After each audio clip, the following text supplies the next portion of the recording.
Bismillahirrahmanirrahim. Assalamualaikum warahmatullahi wabarakatuh.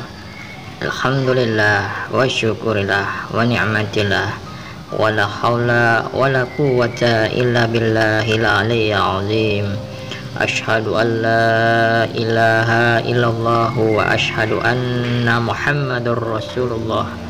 Allahumma salli ala sayyidina Muhammad wa ala ali sayyidina Muhammad. Hasbi rabbi zalallah wa bi qalbi ghairullah. Nur Muhammad sallallahu la ilaha illallah. Amma ba'du. Rasulullah Muhammad sallallahu alaihi wasallam berjuang selama 13 tahun di Mekah, di mana pada masa Rasulullah berdakwah dan mengumpulkan pengikut-pengikutnya, mula-mula secara sembunyi-sembunyi dan kemudian secara terang-terangan. Dalam masa 13 tahun itu, Rasulullah Shallallahu Alaihi Wasallam hanya membawa Tuhan kepada para sahabat dan memperkenalkan para sahabat kepada Tuhannya.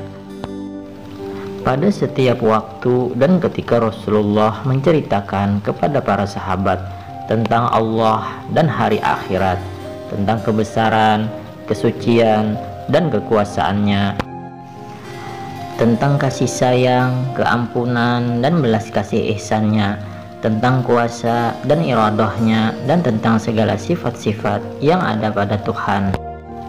Segala sifat-sifat pada Allah itu sangat dihayati oleh para sahabat, hingga mereka menjadi cukup kenal dengan Tuhannya. Bukan hanya tahu, tetapi cukup kenal, sehingga mereka menjadi orang yang arif billah.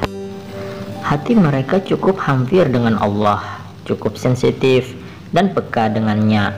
Mereka cukup dengan kebesaran dan keagungan Allah Subhanahu wa Ta'ala, dan akhirnya jadilah para sahabat orang-orang yang sangat cinta dan takut kepada Tuhannya. Dalam hidup mereka, Allah lah yang menjadi perkara utama, dan Allah jualah yang bertahta di hati-hati mereka. Banyak pula di kalangan para sahabat yang menjadi mabuk dengan Tuhannya, karena mereka terlalu sangat takut dan rindu kepadanya. Perasaan mabuk, takut, dan cinta ini sangat kuat dan mendalam, hingga ada kalanya hati-hati para sahabat tidak dapat menanggung bebannya. Namun daun hati yang begitu mabuk dan rindu kepada Tuhannya, mereka tidak ada cara untuk berhubungan atau berinteraksi dengan Tuhan. Oleh sebab itu, mereka terpaksa menanggung dan memendam rasa mabuk dan rindu itu. Mereka seolah-olah orang yang begitu dahaga, tetapi tidak dapat menemukan air untuk diminum.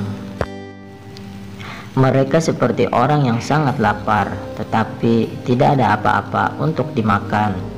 Mereka seperti orang yang sangat merindukan sang kekasih, tetapi tidak dapat berjumpa dan bertemu untuk memuji-muji dan meluahkan segala perasaan yang terpendam di dalam hatinya. Hanya pada tahun yang ke-11 barulah peristiwa Isra Mi'raj. Jadi hanya pada tahun ke-11 baru datang perintah sholat. Itulah satu hadiah yang sangat besar yang Allah karuniakan kepada para sahabat dan hamba-hambanya, supaya mereka dapat berinteraksi dan berhubungan dengannya, supaya mereka dapat melepaskan segala perasaan rindu dan dendam yang selama ini mereka tanggung, supaya mereka dapat mengadu dan berbicara, berbisik-bisik dan meminta-minta kepada Tuhan, supaya mereka dapat meluahkan segala isi hati mereka. Sungguh, sholat itu satu karunia yang amat besar bagi para sahabat. Ia ibarat air di kala dahaga. Ia pula ibarat makanan di kala lapar. Ia pun diibaratkan pertemuan dengan kekasih yang sangat dirindukan. Sholat menjadi buah hati Rasulullah Shallallahu Alaihi Wasallam dan para sahabatnya. Sholat adalah istirahat mereka.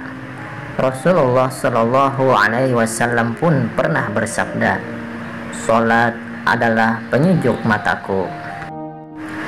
Baginda juga pernah menyuruh Sayyidina Bilal radhiyallahu an untuk azan dengan berkata, "Wahai Bilal, berilah istirahat kepada kita semua." Demikianlah kedudukan sholat di hati Rasulullah dan para sahabatnya. Mereka tenggelam di dalam sholat, mereka mi'raj di dalam sholat mereka, lupa tentang dunia ini dan segala isinya, sama ada yang berupa nikmat maupun kesusahan. Mereka asyik dan masyuk dengan Tuhan di dalam sholat. Wallahu a'lam bishawab. Demikianlah, semoga bermanfaat.